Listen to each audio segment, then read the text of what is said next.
Hello there, very good evening and a warm welcome to the news on Rupavahini. I'm Sharon Mascarenhas. Good evening, I'm Clifford Richards. First of all, we take a look at the headlines.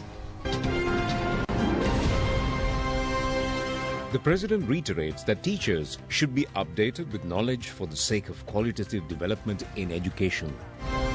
The first school in Sri Lanka for children with special needs has been declared open. The project that connects the port city with the highway network is to be commenced tomorrow. The Elections Commission says between 15 to 20 candidates may contest the forthcoming presidential election. British Airways activities hampered by a strike. Maithripala appears to receive captaincy in the Pakistani cricket tour.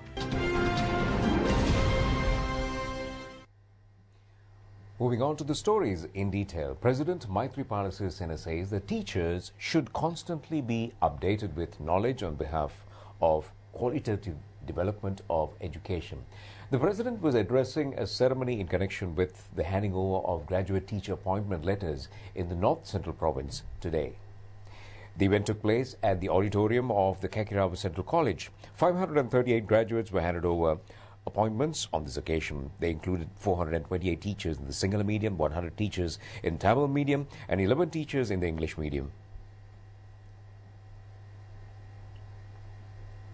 The President, addressing the ceremony, said that the future of the innocent children lies in your hands. He added that some teachers show more affection to a group and neglect others. The President further said that the teachers in the audience may have had such experiences. He also said that it is imperative to go forward with the new world and the new education system. The President has also pointed out that they know that by looking through a humanitarian angle of education psychology, that handing over of serious punishments is incorrect. In today's context, a teacher may have to go to court today, even for giving a minor punishment to a student. The teachers have to deal with a society of such nature. The President also said that a ceremony of this type reflects the fact that the day of entering the teacher profession is a day of greatest festivity. The President also said that he respects the teachers as intellectuals.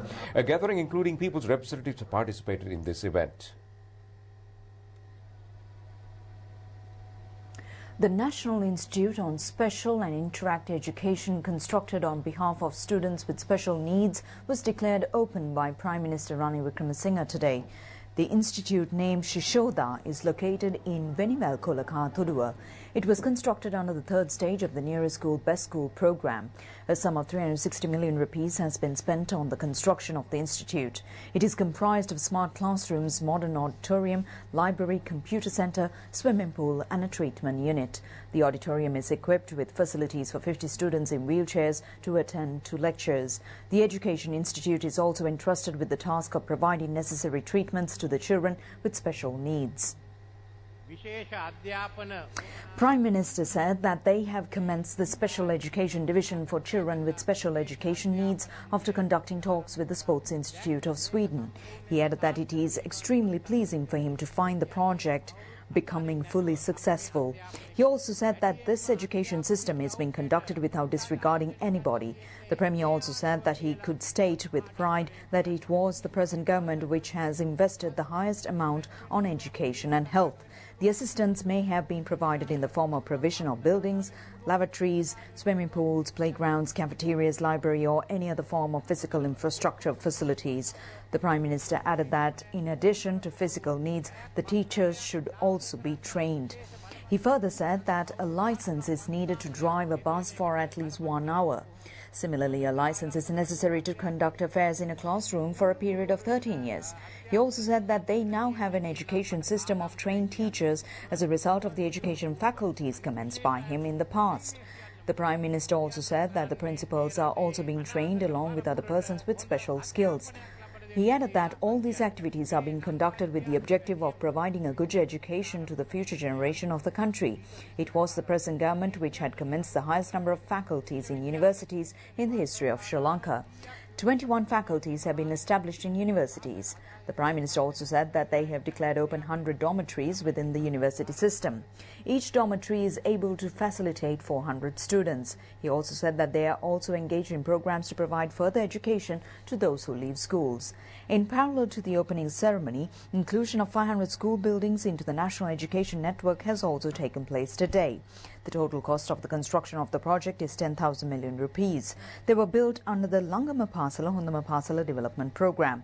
The project, which was originated in the year 2016, has also already been fulfilled nearly 18,000 projects in 9,064 schools.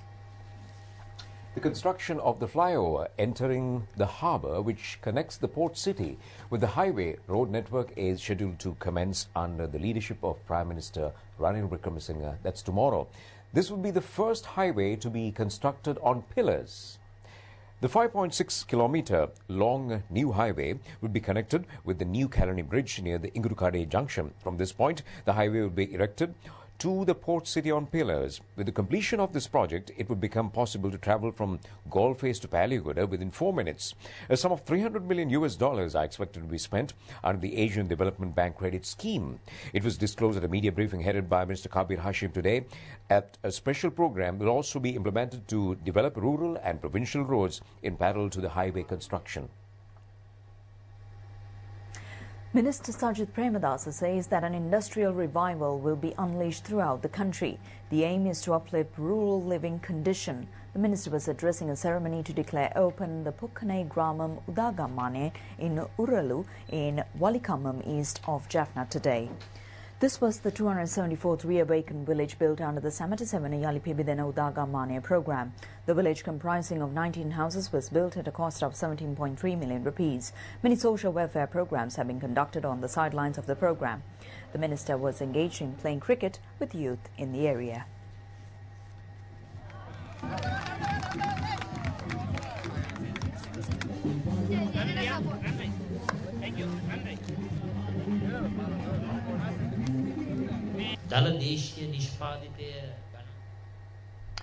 HMDB Herat has been appointed to the post of Caracalla District parliamentarian by the Elections Commission. That's through a Gazette notification today.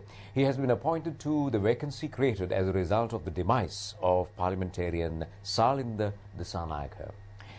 HMDB Herat is a former minister of the Northwestern Provincial Council. He had contested the parliamentary election of 2015 from the Caracalla District. 8 candidates representing the United People's Freedom Alliance were elected to parliament from the Caracalla District in the 2015 parliamentary election. Shanta Bandara was the 9th MP elected. However, he has entered parliament through the national list and resigned after the death of Salinda Disanayake. He was not appointed to the vacant parliamentary portfolio.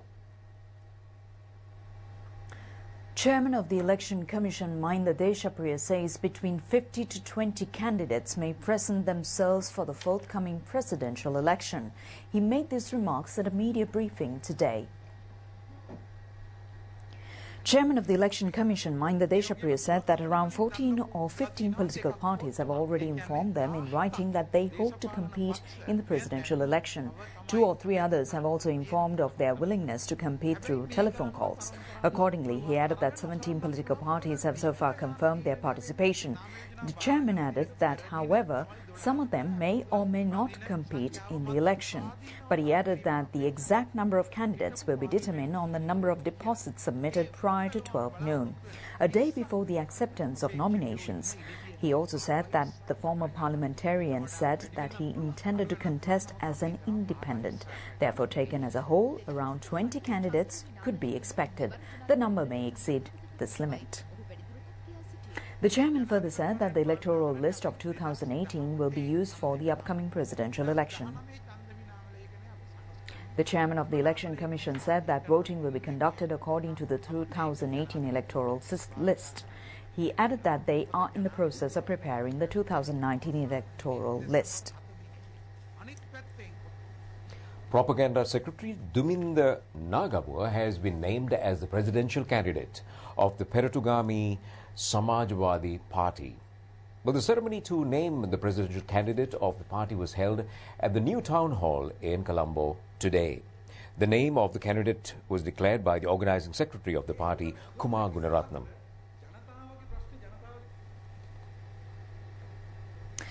Minister Ajith Pereira has presented facts in writing pertaining to the disciplinary inquiry convened by the United National Party today. The minister, who has arrived at the Sirikota party headquarters this morning, has submitted facts to the administrative director of the UNP. He was reported to have clarified his stance regarding accusations launched against him over violation of party disciplinary rules and criticism of leadership. UNP General Secretary has informed the non-cabinet ministers Ajith P. Pereira and Sujiva Senasinghe recently to present their case regarding the relevant issues on or before today. A discussion between Minister Sajjan Premadasa and a group of parliamentarians of the Tamil Alliance took place in Jaffna today. Parliamentarians M.A. Sumandiran, Mavi Sinadiraja, E. Sarunibhavan and Dharmalingam Siddharthan and State Minister Iran Vikramaratna have participated in this discussion. Minister Sajjan Premadasa, upon conclusion of the meeting, said at a media briefing in Jaffna that the proposal presented by the government for good governance that came to power in 2015 regarding full devolution of power within a united country remains valid today as well. Minister Sajjan Premadasa said that there is no problem at all. The process may look problematic to those who are attuned to dictatorial methodologies and solo performances. The minister first said that their party is a democratic party and there is no room for dictatorship within a democratic party. There will be no single person acts or dictatorial rules. He added that therefore they will enter into decisions through dialogue, reconciliation and through democratic means. Commenting on the delay in naming the presidential candidate, the minister also said that the problem will be resolved at an appropriate time. He further said that Enterprise Sri Lanka program could be identified as one of the biggest problems of of the development process of the country. He said that he sees the project as one that would make the younger generation and the common masses prosperous and one that would give prominence to self-effort and invitation and also initiation as well. The minister added that the Enterprise Sri Lanka program has the potential for small man to fulfill targets.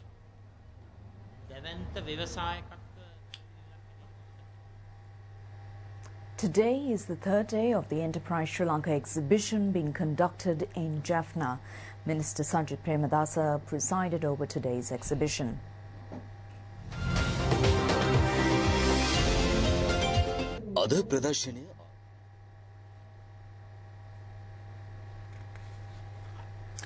The event is being conducted with the aim of creating 100,000 entrepreneurs throughout the island. The theme of the exhibition is Intellect, Pride and Modernization. Stalls of many state and private banks, large, small and medium-scale businesses are included. The minister has arrived in the media zone and took part in a program of the national television as well. Many visitors said that the exhibition has become invaluable to them to broaden their concepts and attitudes regarding commencing of a new business.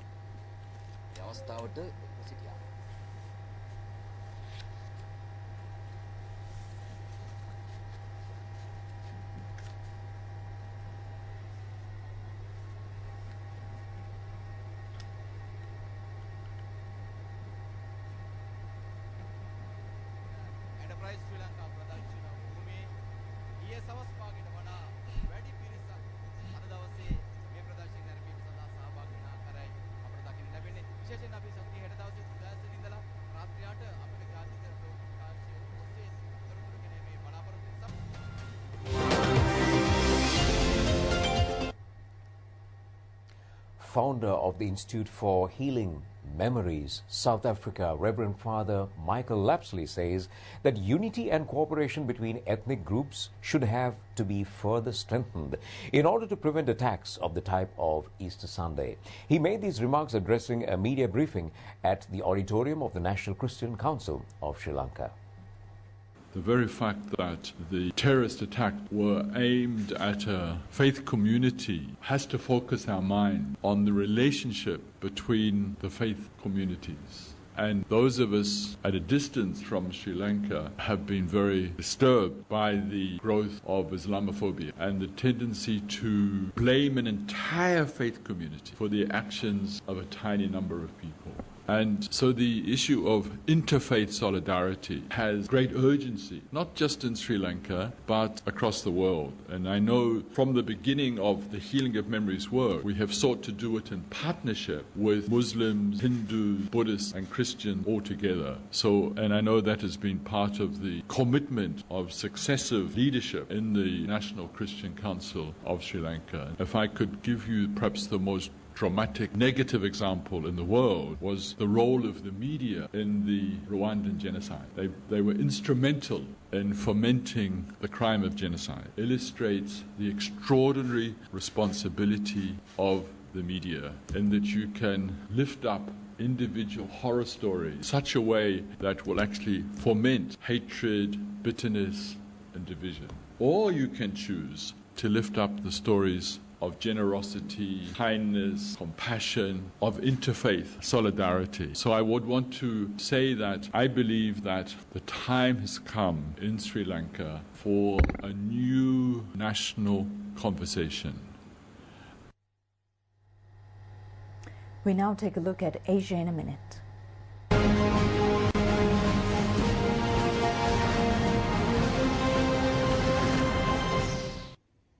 A powerful typhoon landed near Tokyo earlier this morning, killing at least 3 people and injuring more than 40. Typhoon Fazai made landfall near the capital city, affecting hundreds of thousands of residents.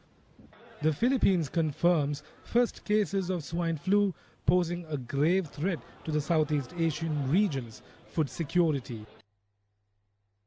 Chinese President Xi Jinping sent a congratulatory message to Kim Jong-un, top leader of the Democratic People's Republic of Korea, on the North Korea's 71st founding anniversary. My India, My Pride named fashion show was organized by a local non-governmental body and Fashion Design Council of India for the differently able children to promote inclusivity in society.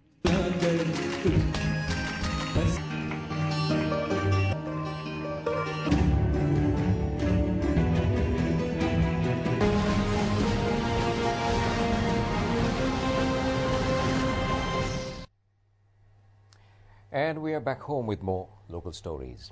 Examination of evidence in the case filed against the former Chief of Staff of the President, I.H.K. Mahanama, and former Chairman of the State Timber Corporation, Piyadas Disanayake, by the Bribery Commission will commence at a 3-member Special High Court tomorrow.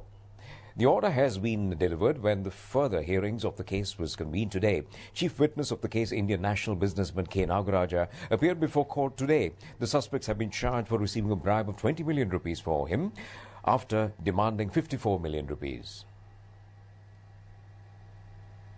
Colombo Magistrate Lanka Jayaratna has ordered today to further detain underworld gang leader Kanjipane Imran. Till the 20th of this month, the police have informed court that there is a possibility of placing the suspect under detention until the conclusion of the case under Terrorism Prevention Act, as the suspect has made death threats on a police official. The suspect is already serving a prison sentence on charges of making death threats on 2 police officials from abroad.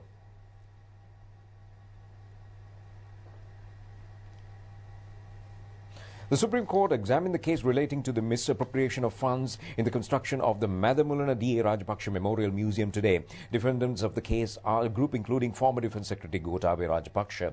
A counsel of the accused said that the charges against the defendants have been filed in an incorrect manner. Further hearings have been postponed till the 11th of this month. A case filed against Shanil Nettikumar on charges of threatening a brother of a female witness of the central bank bond issue has been taken up for hearing today. The case has been postponed till the 8th of November.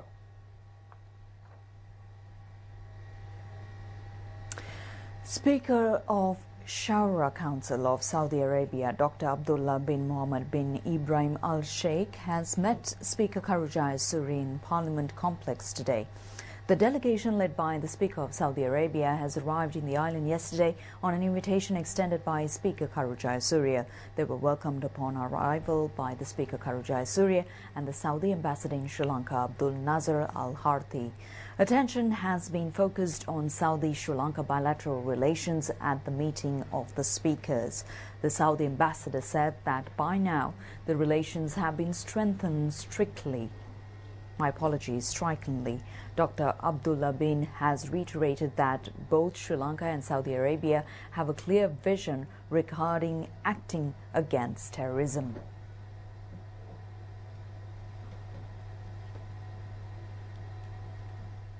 Land deeds were handed over to 1,200 families in the Norelia district today. The program has been carried out in parallel to the national program to present 1 million land deeds. Well, the ceremony in this connection was held at the Norelia Town Hall under the leadership of Ministers Gayantha Karunatilaka and Naveen Disanayaka. 1,200 families in Norelia, Abagamu, Kotmale and Haguranketa have received their title deeds on this occasion. Minister Gayantha Karunatilaka said that the present government headed by the Prime Minister is engaged in efforts to hand over outright ownership of land to the common masses, hitherto restricted to the capitalists and elite class. A cabinet approval has been obtained for this purpose. The minister also said that he will present the relevant legislation in this connection to Parliament as the minister in charge of the issue. He added that, however, a judicial order has been issued stating that the preference of the provincial councils should have to be obtained before presenting it to the Parliament. He added that they hope to follow these orders. Minister Naveen Disanayaka said that a massive development is taking place in the Norelia district. The relevant resources are being provided on the village level. The minister added that Norelia town will be turned into the best tourist location in the country in 5 years' time. Funeral of the late parliamentarian Chandrasiri Thira took place at Watsa Stadium in Mathura this evening. Chandrasiri Thira passed away at a private nursing home in Colombo at the age of 73 years on the 6th of this month. At the time of his demise, he was functioning as a member of the Politburo of the Sri Lanka Communist Party and the Mathura District United People's Freedom Alliance parliamentarian. Thira had entered politics through the Ceylon National Student Union, which is affiliated to the Sri Lanka Communist Party. He played a striking role as a leftist student leader at the Sri Jayawardhanapura University. Chandrasiri Thira had joined politics by contesting the Mathura Municipal Council. In the first provincial council election of 1987, he was elected to the Southern Provincial Council with the highest voter preference. He has been functioning as a parliamentarian since 1993 till the time of his death. Chandrasiri Thira was said to have rendered a special task in local politics by holding deputy minister and ministerial portfolios. Opposition leader Mahinda Rajapaksa and General Secretary of the Sri Lanka Communist Party DEW Gunasekara have attended the funeral ceremony.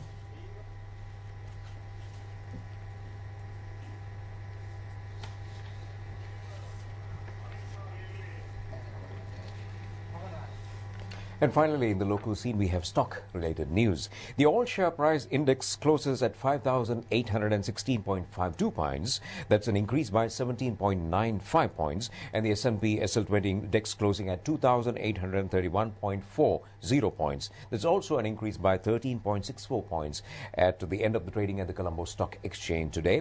Turnover was over 381 million rupees. We have a summary of the market details of the Colombo Stock Exchange.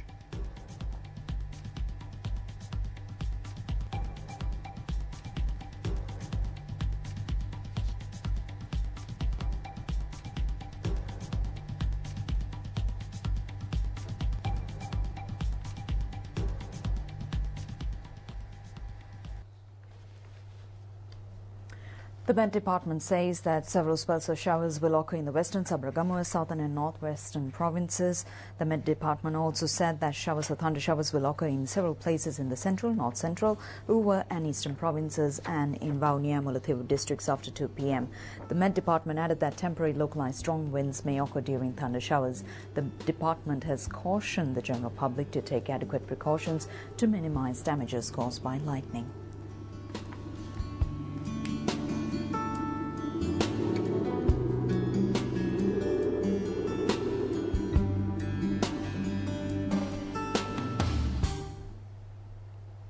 Well, that's tomorrow, how it's going to look like. And that's the cue to end the news. Do enjoy the rest of the programs. Take care and Good night.